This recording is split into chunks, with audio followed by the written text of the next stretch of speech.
So welcome. We're going to be talking about ways to identify your niche. I'm Ariana. My business is Lloyd Collective. And I'm really happy to have you all here. So I wanted to start this group differently than how we normally do it. Normally it's a bit more, well, I'm not very formal even when I try, but normally it's a tiny bit more formal. But this one's going to be even less formal. And so I wanted to have us start with a grounding exercise because what I've found with doing this work with people is it brings up emotions. It can bring up imposter syndrome. It can bring up scarcity. It just brings up emotions. It brings up stuff. So I want you to feel, at least to start with, in a settled and semi-safe space, although, I'm a stranger to some of you. So go ahead and sit comfortably, and we're just going to get in our bodies a little bit more. And then we'll dig into this little workshop. And you can close your eyes if you like. I'm going to close my eyes as I lead us. You can also soften your gaze. You can even turn off your camera if that helps. So just take a moment to drop down into your body, moving out of the watchtower of your mind that likes to think, plan, analyze, and just into your body that really likes to sense and be present. And if you can, put your feet on the ground. Notice how they feel on the ground. How your toes, the balls of your feet, your heels, how they feel with that connection to the ground. And if there's any grounding to be found, and whatever that word means for you. Maybe it means a sense of ease, contentment. Maybe it means feeling solid, whatever it means for you. See if you can give yourself and your body permission to let it happen. And if not, if other things arise, there's enough space here for all of it to be present. So if anxiety, excitement, other things are here, there's enough space for them. So we don't have to push them away in any way.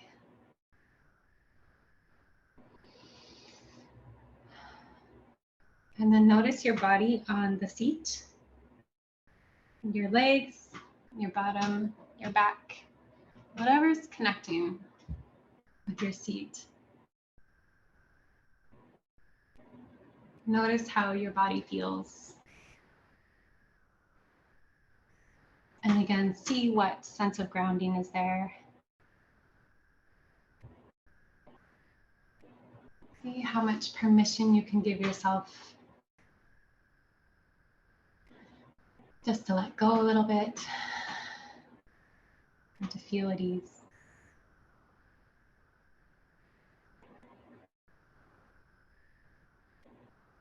And then lastly here, we're going to use physical touch as a way to ground ourselves. So I invite you to put your hand on your chest, or you can hug yourself, or even a hand on your cheek. And just notice how soothing or connecting that can feel. And if there's anything that you need to tell yourself now,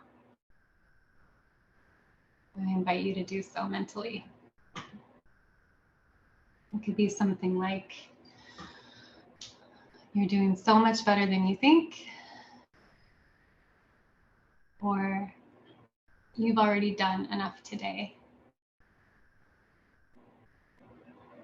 Or maybe it's all going to come together. It's all coming together. Or even just, I'm here and I care about you.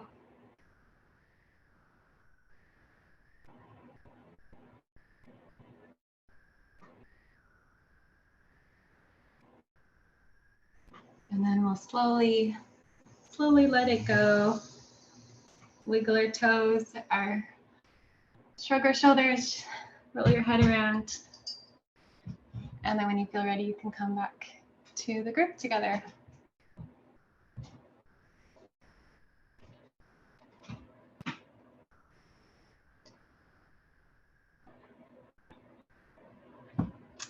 All right. So I would love to, this is, like I mentioned, we're doing this one a little bit differently, and it's going to be just more interactive. And I'm kind of treating it like how I treat I do 8-week cohorts for Lloyd Collective and help people set up their practice. And I'm kind of treating it like how I treat our 2-hour weekly meetings, which are fully interactive, almost like a group therapy session, but the focus is on business, which is kind of a funny intersection. So I'd love to go around and just hear your name, your pronouns, and then where you're at with figuring out like your niche, or if you have a different word that makes more sense to you. I don't love that word. So if you have a different word that like makes more sense to you, use that word and tell us where you're at with sorting through that. Who wants to start us off? I'm happy to start. Thanks. I'm Joanna. Pronouns are she, her. I'm in San Francisco, and I've been in practice for about a year, and haven't really landed on a niche at this point. I have sort of, a variety of clients at this point, and I'm finally feeling ready to like actually hone in on something. And I think I really do have an idea for a niche, but it feels really, I feel very judgmental about it. I feel other people's judgment about it. And so I'm sort of feeling into like, is this really what I'm going to decide on? And it does feel pretty specific. And I think that, yeah, there's that fear coming up of like, oh, like what, like I'm really deciding on this, so then I don't have any of these other clients, which I know is not really true, but and I feel like I've thought about it a lot, and my motivation tends to be accountability. So showing up for something like this is really helpful to me to be like, oh no, I'm going to talk it out with other people and explore it more, and it's not going to be just stuck in my head. Yeah, and then you can get some real-time like reactions too. Yes, part of me thinks that like if you're feeling that like judgmental, then it's like it's striking a chord of something that's important. Yeah, it's not so watered down that that it would make everyone happy. Mm-hmm. Yes. Yeah, you really foreshadowed well for us. So once we get to sharing ours, I can't wait to hear what it is. That's fun. Yeah, thanks for sharing. Thank you. I think that's cool too that you're a year into private practice. It's a lot of people think you can't start a private practice unless you have this nailed down. And I work with people that are like 5 or 10 years into private practice, and they're still like, I don't know what my thing is, or, like, so that's so normal for that to be how it is. Mm-hmm. Yeah, thanks for coming, and thanks for sharing that, Joanna. Thanks. All right, who's up next? I can go. My name's Sheila, pronouns she, her. I am about 2 months into doing private practice after about 9 months of not working at all and just doing childcare. So it's feeling good. I feel like I have a really good idea of how I practice, but I don't really know. So I feel like that's what I'm really clear on. It's like, I know what my framework is. So I'm just hoping in doing that I'm calling the right people, but I also don't know that that's actually the case, which is why when I saw this, I was like, I think I need to spend time here. So thank you for having this. Yeah, that's cool that it's funny because lots of times we think of a niche as like, well, I don't know what we think of it as, but what I've noticed is that it's like, it can be the way you deliver services. It can be the problem your client has. It can be the identities of the client. Like, it doesn't have to be like one specific thing. So sometimes you won't describe the client at all. You're going to describe the process, and that's your specialty, which is kind of funny. Okay, that's awesome. Yeah, so that'll be fun to hear what it is, Thanks. Sheila. Great. Thank you. Yeah, thanks for sharing. All right. Who's up next? I can go. Can you hear me okay? Yeah, we can hear you. Okay, I'm physically driving from Southeast Portland to North Portland. And my name is Karen. I use she, her pronouns in Portland, Oregon. And my background, I got my master's in social work and started pursuing licensure, and then ended up pivoting and opening a coaching practice. And I'm about 6 months into like having left my job. I'm like probably more like 3 or 4 months into having clients. Mm-hmm. And yeah, I feel really similar to you, Sheila, where I'm starting to recognize what I like to do in sessions, but I think I don't like the word niche. I think a lot of the marketing stuff that I've heard really focuses on like, this is your problem. And I have a little bit of, one of my mentors is very much like, I don't want to poke people's pain points to then like sell them services. And that makes sense to me, but it also makes sense that like people need to know that I'm talking to them. So right now I feel very, very like, I don't know. I have like an email list. I have an Instagram, but it's not specific, and I don't know how to talk to those people. And I'm feeling particularly off today because the client that I saw today, I don't think is my ideal client, and I kind of feel like I'm not doing great work with this person. Mm-hmm. And I'm still struggling. I have a couple that I do feel like I am, but I'm really struggling to like pull together what it is. And then I have a little chip on my shoulder of like, well, I'm not technically a therapist, even though I do have clinical training. And so how do I make that clear that I'm not technically doing therapy, but so much trauma does come up, and I do somatic work and I do a lot of deep work. So that's confusing to me too. So I'm very excited to dig in, and hopefully I'll arrive at my destination in time to like sit with you for a few minutes before I have to do something at 7. So thank you. Yeah, that makes sense, Karen, that it'd be tricky to describe what you do when it's like not therapy, but it is going to have a lot of overlap. But then you do have to differentiate, like, this is not a therapy service, but we might use similar language. So that makes sense. Yeah. It's tricky. And I'm finding it's like such deep healing work. So it's, again, hard to talk about. But yeah. Yeah, I've worked with a handful of coaches, and they all run into sorting this out. Someone in my cohort right now is a psychiatrist, and she's leaving behind her psychiatry practice to become a coach, which I'm like, my mind is blown by that. It's like so brave. So it's interesting to like see how people are finding value in it, and then the words, like the language that's developing around it. Yeah. Cool. Thank you. I think it's a huge asset if you know what you like doing. Yeah. Some people by the time they I was going to say, some people by the time they get to private practice, they're like so burnt out. They're like, I just hate doing everything. I just need to do something. So I'm going to do this thing right now. All right, Sari.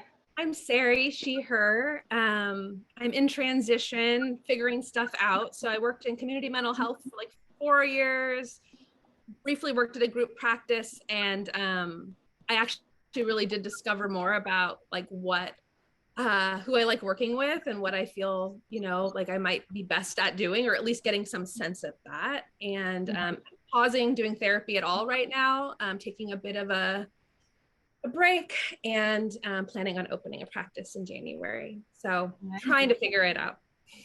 Yeah. So you just came from Family Solutions, and were you at the group practice before that? After that. So I was there for about 9 months, and okay. Yeah, clarifying experience and sort of helping me figure out my direction, and feeling like having my own business makes the most sense for me. Cool. Yeah, that's exciting. Thanks, Sari.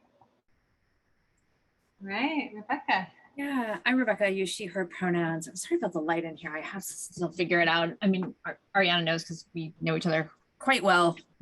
I'm sitting in a closet because this is my COVID space.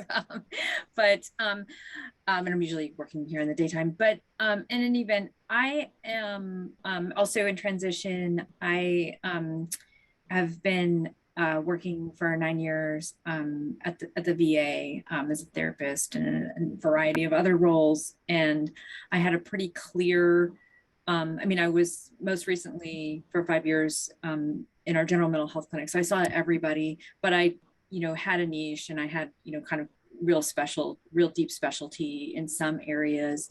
So moving into private practice, I'm going to bring some of that with me. I want to refine it a little bit more. And then also because I'm no longer going to be in a clinic that's attached to a hospital, I've been really doing some deep thinking about just not being able to serve some of the types of people I've traditionally served, because it's just harder to manage to support people adequately who have SPMI or SMI in private practice. So yeah. And and I'm also very very committed to continuing to do a mix of EBP and like very non-EBP kind of radical stuff. And so there's some stuff that you can't touch if you work for the federal government that I'm excited about bringing in. And I think my big stumbling block is just talking about it. I have a background in communications, so I'm really great at helping other people talk about stuff, but in terms of like self-promotion, not my strength. So that's definitely something that I really need to, that I am working on, I'll get there. Yeah. And I think most people, it's not their strength if they're a therapist to talk about themselves. So that makes sense. And I appreciate that you pointed out that you won't be able to serve all the people you served at the VA because you're not in a clinic anymore. You're just in private practice. So whatever niche you choose needs to fit for a solo practitioner. Yeah, that makes a lot of sense. So I wanted to, thanks everyone for sharing. I think even just sharing that little bit probably brought up something, because it takes courage. And what I found is the more you share it, then the more it's exposure therapy. You just move through it more and more, and then you see people really appreciate it or really love it, and it helps. But it's, until we do that, we don't know. Our heads tell us something completely different. So I want to share 3 things about creating a niche, and then I want to go around to each of you and kind of explore it. And then I think, with these events are called, I don't really have a language for them, honestly, but we call them fundraising workshops. So instead of charging for them, we all can collectively donate, and it's completely voluntary, to I love choosing mutual aid funds because the money just goes straight to the person. But we've done nonprofits too. So the one we're doing today is PDX Free Fridge, which I'll share a little bit about in the middle. It's such a cool organization. So I think we'll pause for that once I share these 3 things. And whatever you donate, if you want it matched, just let me know the amount, and then Lloyd Collective will match it. And that's part of my goal of, there's a lot of ways to be liberation oriented or anti-oppressive. There's a million different ways, but that's one way that I try to practice it, is by redistributing the money that I get from doing this. Okay, so 3 things that I think are important in considering your niche. And you all probably saw the Venn diagram I created, right? So one part of your niche is the thing that in fact, I should just pull it up. I could do that while I'm chatting. Yeah, that'll actually help. So let me pull that up, and you can look at that while I'm sharing. Okay, I'm going to share my screen here.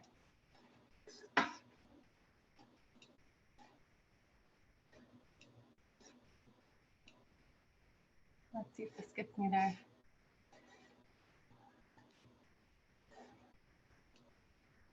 Okay. There we go. That might work better. Okay. Is it? No, it's giving me the a sign that it's not willing to share. Okay. I am going to find a different way to do it. Maybe I'll pull up my Instagram. That's probably going to be easier. Okay.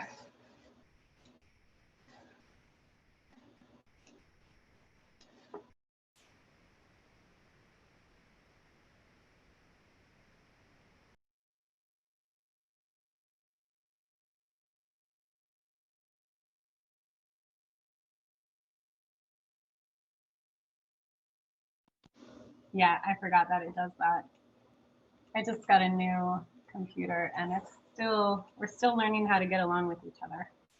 Okay, so you can check out that there because those are the three things that I'm gonna have you think about, the people you most respect and appreciate. And I'll go over each of these, the causes you care about, and then who you're most effective with. But before those, what I want to share is like some things to consider and why we would even want to choose a niche. And the first reason is that it's ethical. When you're identifying your area of competency, you're also letting people know who you're not competent with. And this is just saying, hey, this is who I've practiced and worked really hard at getting skillful at. This is my scope. And it's giving really accurate, informed consent. It's making a promise of like, I can effectively treat this. If there's a lot of good things with doing it. And the bottom line is that it's just more ethical. There's no, one size fits all with therapy. There's just not. And especially all of us that are here are in urban areas. So there's the possibility of there being a million therapists. So like the more you can identify yours, the more accurate the services the client will receive. So that's a really basic one. Rebecca and I were in a discussion earlier today about what you do when you're on like Psychology Today or Therapy Den, and they give you all those boxes to check of I do this, I don't do this, and how tempting it is to check everything that you're even remotely familiar with, but that it's just not ethical unless you have like a good amount of practice. So it's a good practice. The second reason is that with identifying a niche, it's an opportunity to engage in an anti-oppressive practice. And in that same training Rebecca and I were in, we were talking about like feminist theory and anti-oppressive practice and how it gives the opportunity to restory yourself or your client. So when you're identifying the niche, you get to restore yourself as a professional, as your gender in business, as all of the things that come up when we're writing these down. So it's an opportunity to further liberate ourselves. And it's also an opportunity to restore what our clients experience. So there's a lot of change that can happen just in us saying, hey, this is what I work with, this is what I help. And it's also an opportunity for you to get really in touch with like what the truest vision is that you have versus like and nobody does this, so I'm gonna exaggerate, but like I can slap something together and provide the service. It's really a chance for you to be like, well, what's this, like my deepest vision here? What do I really feel is, the best thing that I could create in the world? And then you get to put words to that and share that. And then the third part is that it's compassionate. It's very compassionate to build trust this way, to say, hey, this is what I can help you with. And it makes it easier for people to find you. That's one part of the compassion. It makes it easier for you not to burn out. It's very easy to recreate whatever workplace you just came from. It's way more fun to create something that really speaks to your strengths and your skills and what you love doing. Yes, so those are the three reasons why to even consider doing one, and some of the benefits that I found from doing it. Yeah, and then let's just look at, so I'm going to walk you through the three things that I have on this Venn diagram. And then we're going to use just a super basic template that I'm hoping all of you, by the end of our time together, will have like a really basic statement of, and then you can just practice that. But I think this is a good time to pause. And I'm going to tell you very briefly about PDX Free Fridge. And like I said, you don't have to donate. You can if you want to, in lieu of paying me for this workshop. So PDX Free Fridge, I wish I could share my screen, but if you, let me find their Instagram. If you check them out, they're literally what they sound like. They're building these little shelters and sticking fridges in them. And then people are like making, prepared meals and sticking them in there. Or like if you donate, then they use that money to buy food and put it in the fridge. And then people who need the food go buy it. So it's such a great, creative, non-governmental, non-like anything way to like redistribute what we have so that other people can have more access to the things that they need. So if you want to take a minute here, let me see. Let me find the donation link for you. They just do it on Venmo, actually. So if you have Venmo on your phone, which I'm guessing almost everyone does at this point, then you can donate, and then you can private message me if that feels more comfortable, what your amount is, and then I will match it. I'll just give you like a minute, and then we'll move on. And any questions about this? Sheila, are you saying something? I wasn't sure. Is their Venmo just PDX Free Fridge? Sheila, I can't. Oh, there we go. Yeah. Oh, okay, great. PDX dash, yeah. Thanks. And if you ever want to raise funds for something like Rebecca and I were chatting about Bradley Inglehouse, which is a DV shelter here in Portland. So if you know of a place in need, definitely feel free to let me know. I'm always looking for places that we can donate to with events like these. And we started doing these last December, and we've raised over 6,000. My hope is that we'll get to 8,000 by the end of the year, which is really exciting. Yeah.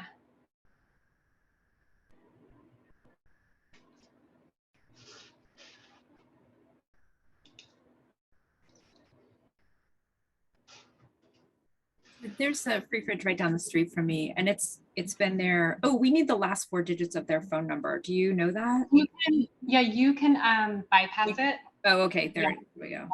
But yeah, it's really heavily used. It's really appreciated. People in the community really appreciate it. So it's basically assembled with a bunch of like shipping pallets, and then there's a refrigerator in there, and then there's also just pantry space for dry goods, and it's part of the it's a kettlebell club that's down the street from me, at 50th and Southeast 50th and Lincoln, and you just see people going in there donating stuff, and then you also see people using it as a resource. So it's well trafficked. I love that. Yeah, food is such a big deal. Oh, I was going to say too, in December, so last December, the very first event of these was with my friend Andrea, who is a therapist in Portland, who has a similar mission to me, but there's overlap in our missions. Her goal is to get more Black therapists in Portland into practice, into private practice. And Andrea and I, when we get together, we like to talk about money. So last December, we talked about like how to afford a private practice and make it work for you financially. And we're going to do that again this December and talk about like what we've learned in the last year. I think Andrea changed her tax structure and is moving to a group practice. So it'll be fun. Yes. All right. Thanks, everyone. So much. Okay. And then I'm supposed to pitch my program in the middle, which I always forget to do. But my program is an 8-week private practice program. I also work with people in one-on-one consultations. And sometimes people build their private practice that way, but sometimes they're like revisioning their practice, they're making a group practice, they're transitioning it into something that works better for their financial or lifestyle or client needs. So I do like individual consultations over there. But the core of my business is this 8-week program that I created with the help of Annie Schusler, who some of you know. She's the Rebel therapist and does a great podcast. And I worked with her maybe for 10 months with her as my business mentor. And through the 8 weeks, you set up your entire practice. And the first week is a lot of what we're doing tonight. It's figuring out like the heart of your practice so that that's your foundation. And then the rest of the weeks, you're setting up the legal stuff, you're setting up your documentation, you're figuring out the bank stuff, you're making your website, you're figuring out how to get the word out, how to set your fees, how to do your taxes. So you do everything in the program, and it's as a cohort. So it's a lot of fun, and you're welcome to join. There's one going right now. So the next one with openings is January. And if any of you ever have questions about like making something besides a private practice, if you just want to know what that's like, first of all, it's amazing. It's very fun. Annie's a really great resource for it, but I love talking about all the opportunities that come when you start one business, and then like how much else you can do. Any questions about that before we talk about each of your niches? Okay, so I wanted to look at each of these of the Venn diagram. And as we're going through, and I can't share it, so if you just want to look at it on yours, I need to figure out my Zoom. But, and if you have a paper and a pen, and if you can just free write for each of them what's coming to mind for you. And then we're going to end with a sentence. So we'll go through each, you're going to free write, then I'm going to give you a sentence, and you're going to fill in the blank. It's like a Mad Libs. And then if you're open to it, you'll each share, and we'll see if it makes sense right away or if we need to clarify it somewhere. So that's how we're going to do the last part of this. Okay, so let's start with the people you most respect and appreciate. And the part of this is that when you're in community mental health or working for someone else, you have to work with everyone and you have to forge relationships and therapeutic alliance. What I want to know is, who do you feel it just like easily happening with? Like you would love to talk to them regardless. There's very little effort happening. You can feel that deep sense of respect or awe about them, their lives, what they've been through. Who are those people? And you don't have to, you could do demographics. It could always be like, it's always, refugees from wherever, but it could also be specific names. And this also doesn't have to be therapy clients. It could be anyone your entire life that you've worked with and you were just like, man, I always think of that moment 20 years ago when I opened that door for the lady at the grocery store, whatever the thing is, because your entire life is informing how you're building this, not just the last however much time.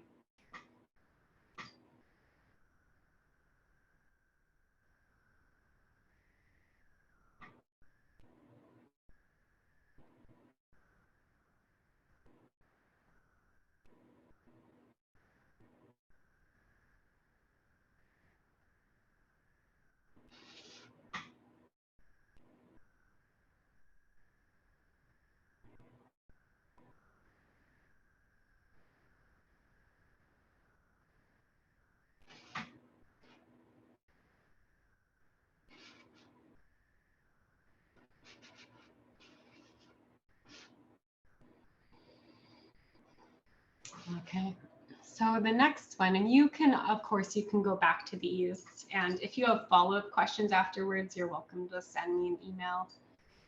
My email is just basically my website, hello@lloydcollective.com.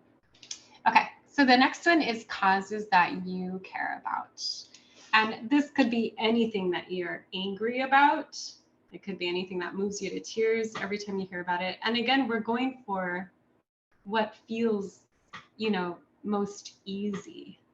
I think, yeah, the same thing. We've been pushed so hard to care about so many things. So what is the thing that you're just following it on your Instagram feed just for fun, or whenever you get together with friends, it's what you're talking about?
Okay. And then the last one here is who you're most effective with. And you could qualify this in any way that you like. What I learned with Annie was who has the biggest transformation. And I like thinking of it that way. And again, this could be anyone in your entire life that you've ever interacted with. Like maybe it's someone you were a really good friend for. Maybe it's, a niece of yours. Like it can be anyone. So try to not, as much as possible, limit yourself or get to the end. Right now we're just completely brainstorming and there's no wrong answer here. It could be like every time you go get your hair cut, your hairstylist is in tears by the end, Maybe hairstylists are your niche.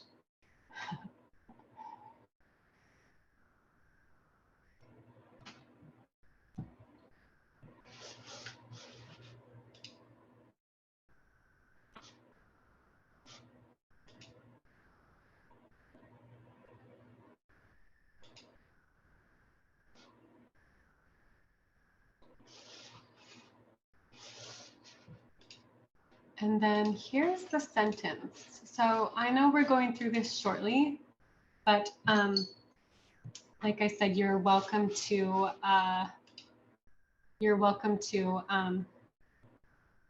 spend as much time as you like doing it later too. Okay, so this is the sentence that we're filling in. So I am blank.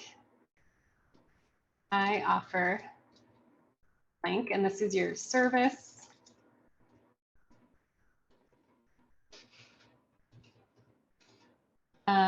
You're saying for, and this is your person, your problem, your goal, whatever the thing is, for people who blank, essentially.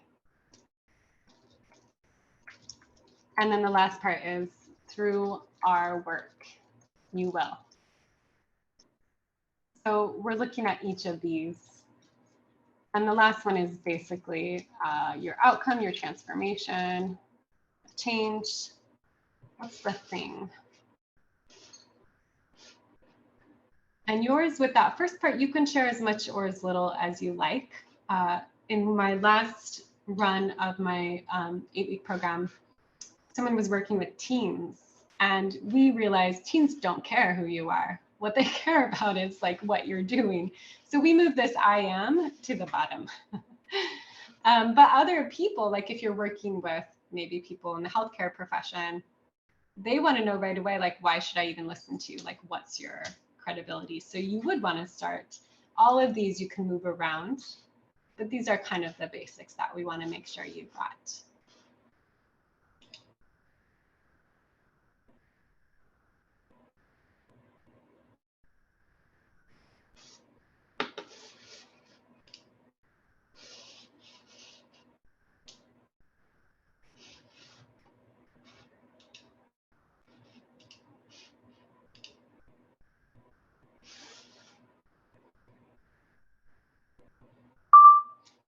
And again, this is your rough draft. So let this be, a living statement, and it can change over time. Sometimes you have it right away, and other times you're discovering it as you go, and that's okay too.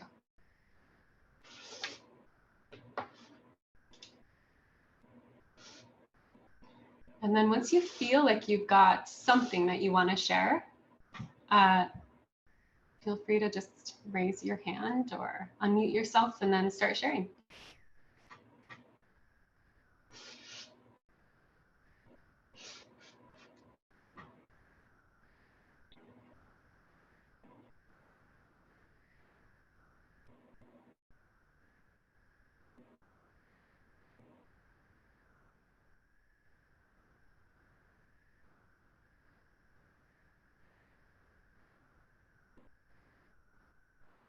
Sheila, you ready?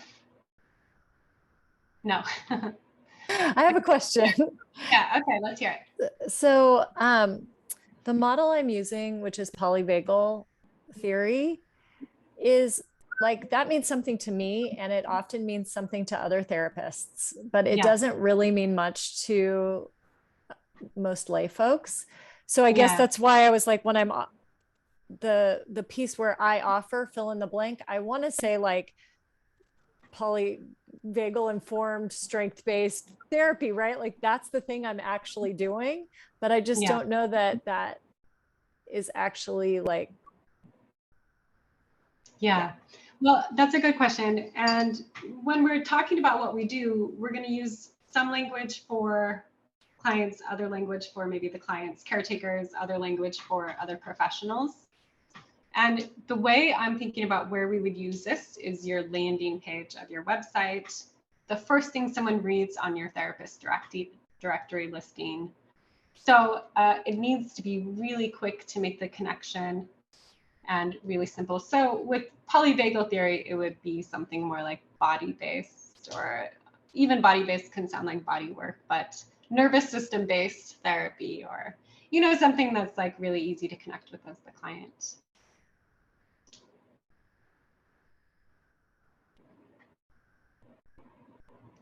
Polyvagal theory is where it's at though. Yeah, it's so good. So effective.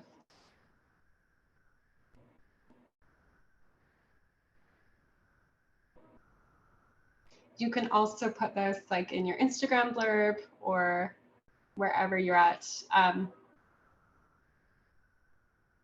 A lot of people end up using therapy directories. So, well, you'll put it in your Google search engine optimization too on the back end of your website, which if you're not sure what that is, I should probably do like an SEO workshop. But also with your therapy directories, one of the things I shared in my last email was like, hey, go look on TherapyDen and see what people are writing. And the main thing they're writing is too much. Like nobody reads more than 1 or 2 sentences. So just try to do 1 sentence and then like leave a huge gap, and then maybe they'll read more. So this would be that sentence.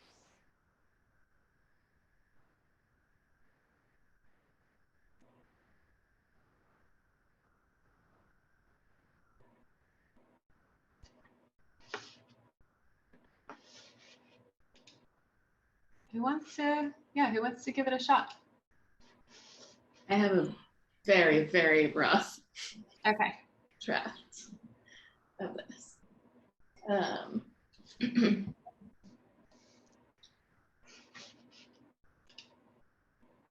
Okay, I am an integrative psychotherapist. I offer therapy for athletes. Through our work together, you will conquer performance anxiety and develop the strength to perform at your best with ease.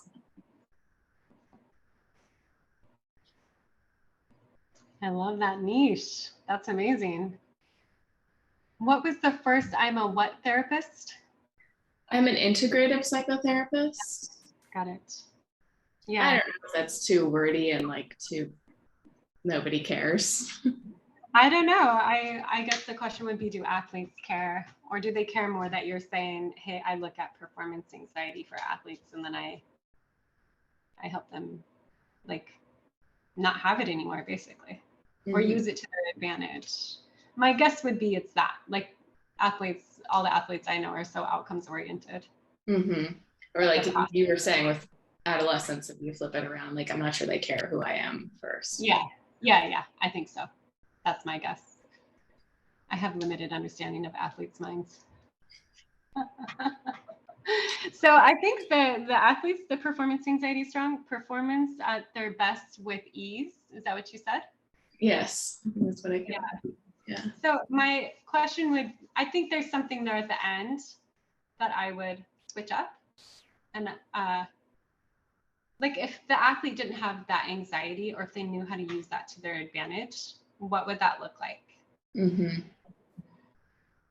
Well, there are like many iterations that I could think of in this. Because I can imagine working with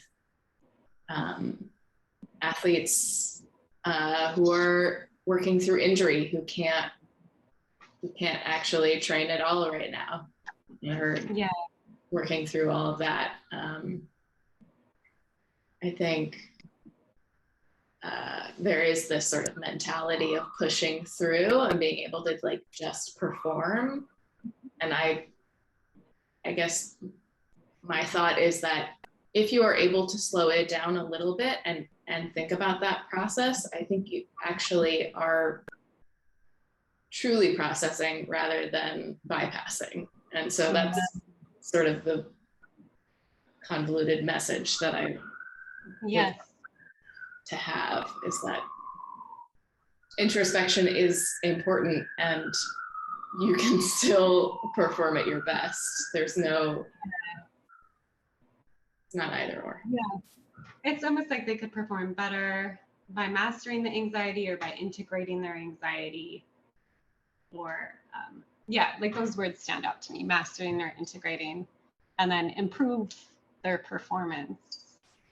Or I think that then I think that's the part I would keep playing around with, is like what's the, like if they could achieve their best outcome, and if you consistently seen something as a result of your work together, and you can give it like a big umbrella explanation, what is it?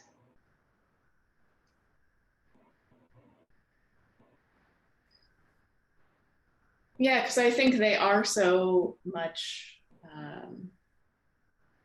outcome driven, as you said, and that's how we all watch them, and that's how they're like, sort of raised to perform.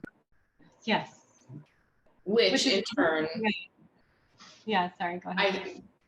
I just have this theory that I think most athletes are incredibly anxious, and whether we created it by making them really anxious about performance, or whether that was sort of their natural state, like, but I'm not sure whether to say that too, about whether anybody wants to hear that word,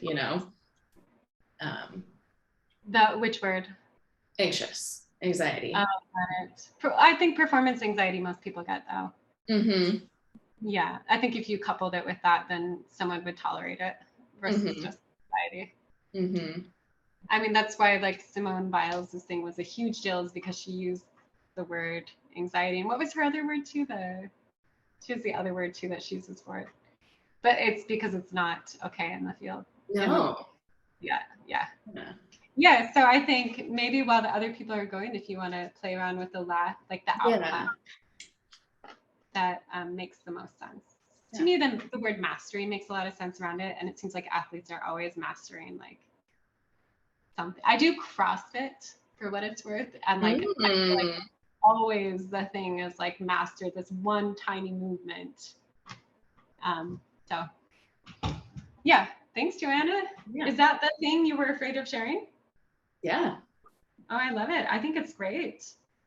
I think it sounds amazing. All right. Any thoughts on Joanna before we move on to someone else's?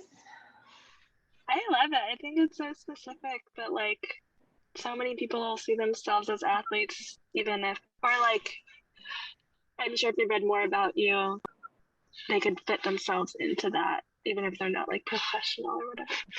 I love it. Yeah. Yeah, it's a great one. All right, who's up next? I have to run in a minute, but I've been, Okay, last night I like redid my whole website, which was, I don't know if I needed to, but I have a thing that is it's hard to say out loud that I want to hear your thoughts on. And I just didn't Okay. note on my phone. Okay, trying to use your method. So I am a somatic Enneagram coach. I offer compassionate guidance. Oh gosh, I used compassionate twice, so I need help. I offer compassionate guidance for courageous pattern breakers to embrace their wholeness and find the freedom to live into their heartfelt desires. But then I have a second sentence that I don't know if it probably wouldn't be both, but maybe half of what I just said. Oh, go ahead. Do you mind reading it again, Karen? Yeah, I am a somatic Okay. Enneagram coach. And then I offer compassionate guidance for courageous pattern breakers. Through our work, you will learn to identify old patterns. I have a bunch of things that I don't know what goes here. Interrupt them compassionately and experience more freedom. I don't know. There's like a whole bunch of things going on in my head, but something. Yeah. Yeah.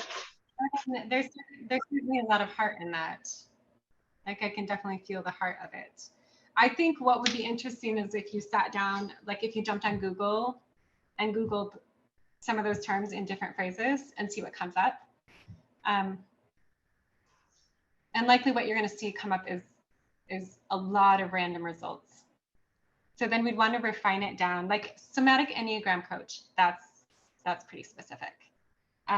The way you describe these makes me think of you're working mostly with people who have been socialized as women. Because these words to me, I see a lot in like those kinds of maybe like Instagram profiles. I think And what came up. I can hear your process. Yeah. Yeah, what came up in the people is like people who have started to question their conditioning, whether that is like departing from parents or socialization, which like I guess maybe women do that more. I have had a few men be interested in my work, but only like one of them really connected with it. That's nice. Yeah.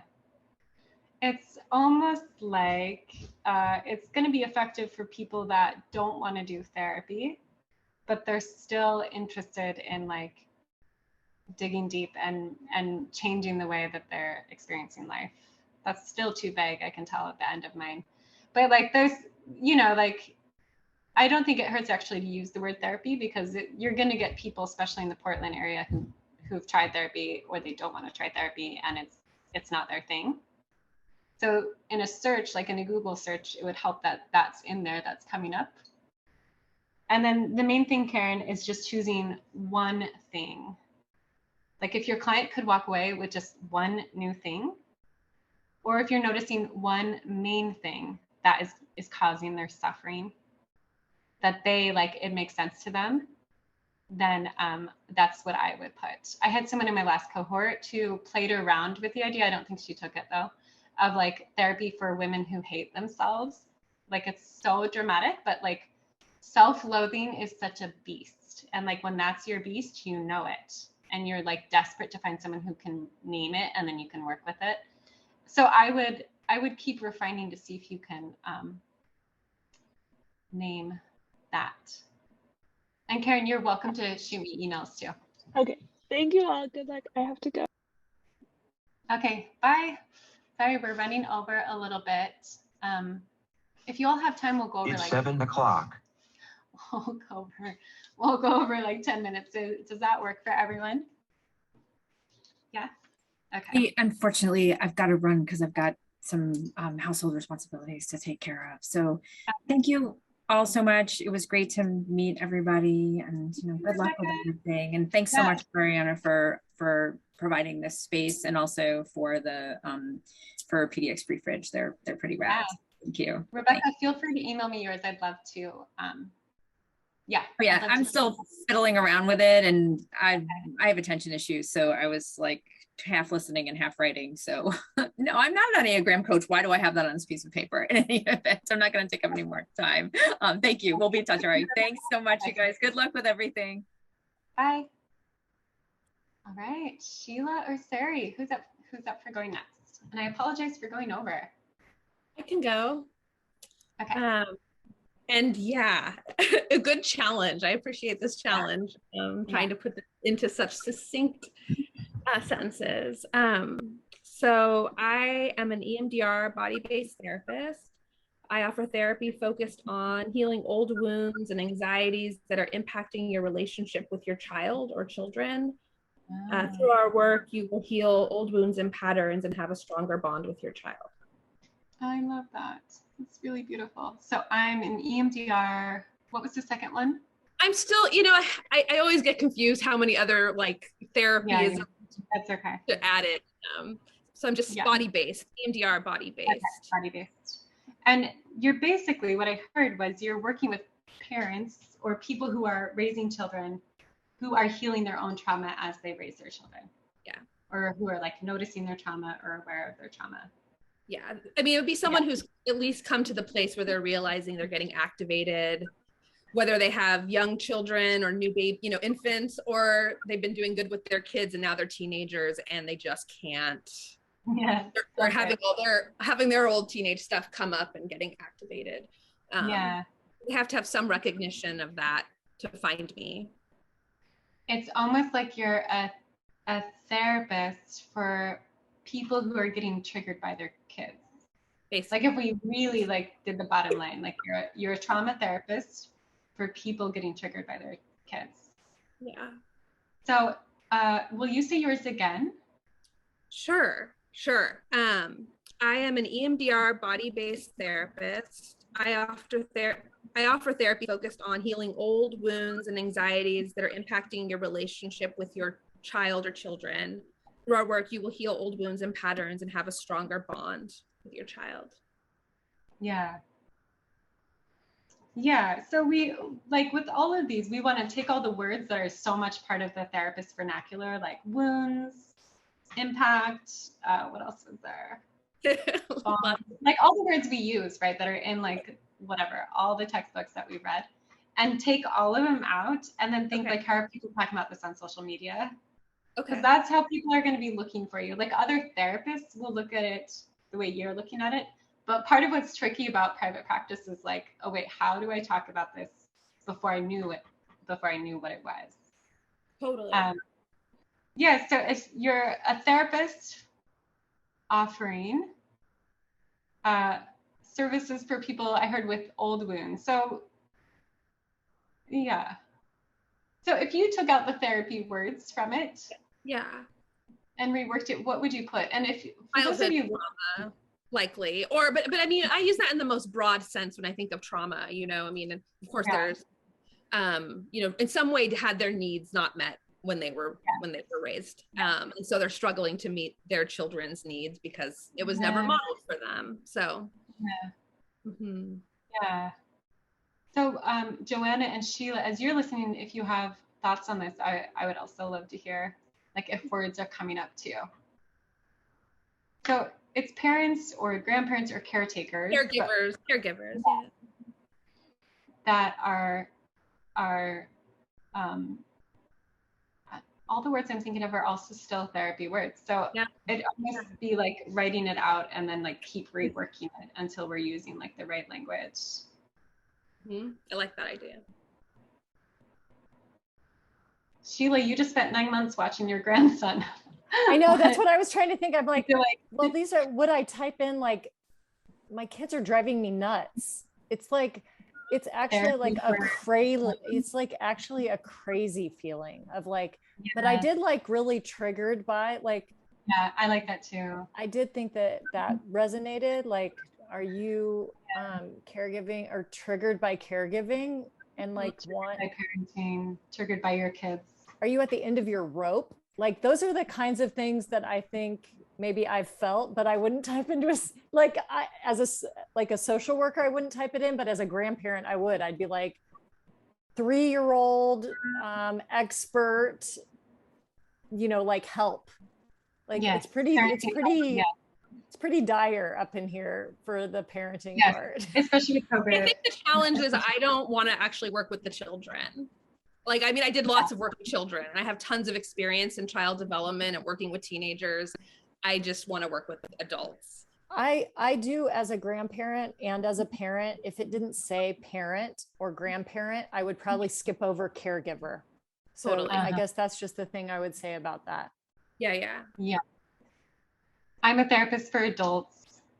Mm-hmm. Or I'm a trauma therapist, body-based trauma therapist. And I will say, like on your website or elsewhere, like you can go into like the details of your specific modalities in your about section or somewhere else.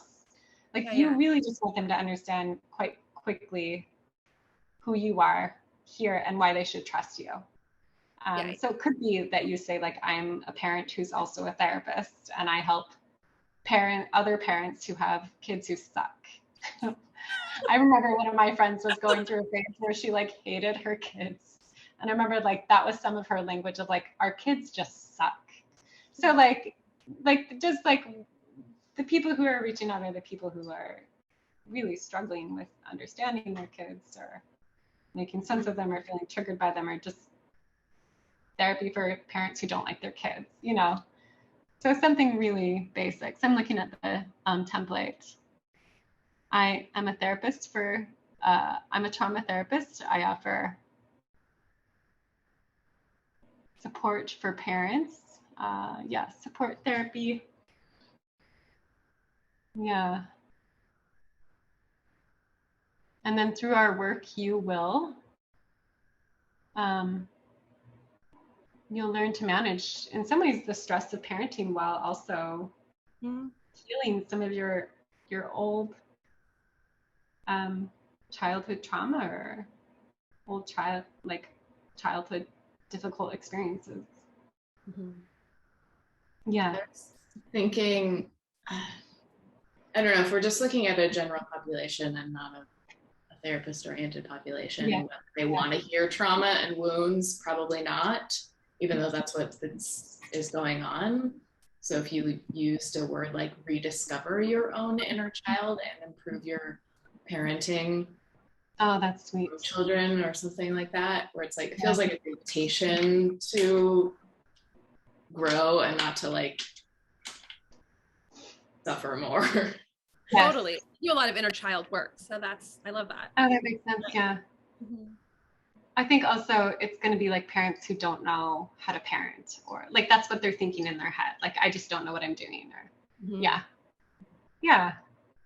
I think that's a good start. Sari, I'm sorry. I keep wanting to pronounce your name the wrong way. I'm really sorry. That's okay. Yeah. So if you also, like what I said with Joanna, if you want to kind of mull over a few ideas while we talk to Sheila, then you're welcome to share the rework as well. Thank you so much. I appreciate it. All right. Oh, I was going to say too, my business mentor, Annie, like the one way she tests whether you have a good niche description is if when you're sharing it with people, they're not saying, oh, that sounds amazing, that sounds really cool. They're saying, oh, my sister-in-law needs to talk to you, or like, you should see my cousin. Like, they know the person that needs you. That's what we want, is them to make that connection right away. All right, Sheila, let's hear yours. This is, okay. I'm a relational clinical social worker. I offer body-based counseling for people who want to, I put heal/overcome chronic pain, anxiety, or difficult relationships through our work, you will be more at home in your body, relationships, and life. Yeah, that's super clear, Sheila. It reminds me, I saw this website today, which I'm going to put in the chat box. But what she did was she did kind of like what you did the first part. But I would find an umbrella term if you can for those 3 areas.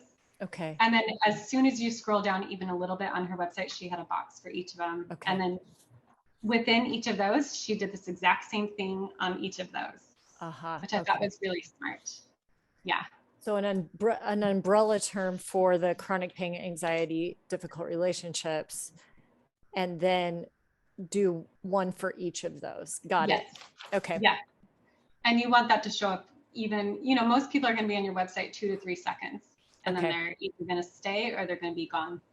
So you want it to show up before they even leave that first home landing page. Like you want them to see. Yeah. Okay, great. Any thoughts on Sheila's before we wrap up? And any, Joanna or Sari, if you had a rework that you wanted to share. I just have a client for Sheila that I wish I could refer. Oh, there we go. There we go.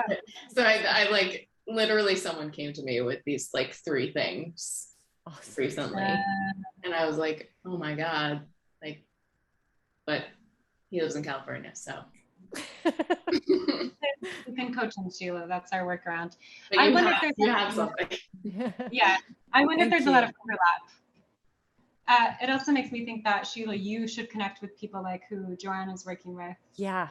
Because of like the chronic illness and physical pain. I when you read, I was like, yes, I have a doctor who you need to work with. Oh, that's nice. Yeah. And like a chiropractor, like several of my professional networks came up when you were talking about like, oh yeah, you would be a great referral source to them. Yeah. I mean, or just attach yourself to like a CrossFit gym or like anything like that. It's so much fun to see all the cool connections. Well, thanks for sharing. You're all welcome to share your rework with me if you want, and I'll happily like send you a video response. But I love what you've all come up with so far. And I think your concepts are clear. Sometimes the concept's not clear yet, so it takes a while. I think it's mostly either figuring out the layout of it or the specific wording. So Joanna, it's figuring out the specific outcome that your athletes want to hear they're going to get. Sari, it's figuring out how to put it into like the parents' language that they're telling their friends about. It could even honestly be like parenting tips or whatever, like, there's language around it. And then Sheila, it's figuring out what's this like overlapping term that might be helpful. Unless you're specifically saying, I'm working with people who are dealing with these 3 things together. And then in that case, yeah, people who struggle with these 3 things, and you would actually say that and lay them out. Okay, everybody, that's it for tonight. I really appreciate you all joining. This was a lot of fun, and I loved getting to hear what you're all developing. Any last questions or thoughts before we end? Oh, just a lot of gratitude. Yeah, thank you so much. Really Thank you. So fun. Okay, take care, everyone. Have a good night. You too. Thanks. Bye.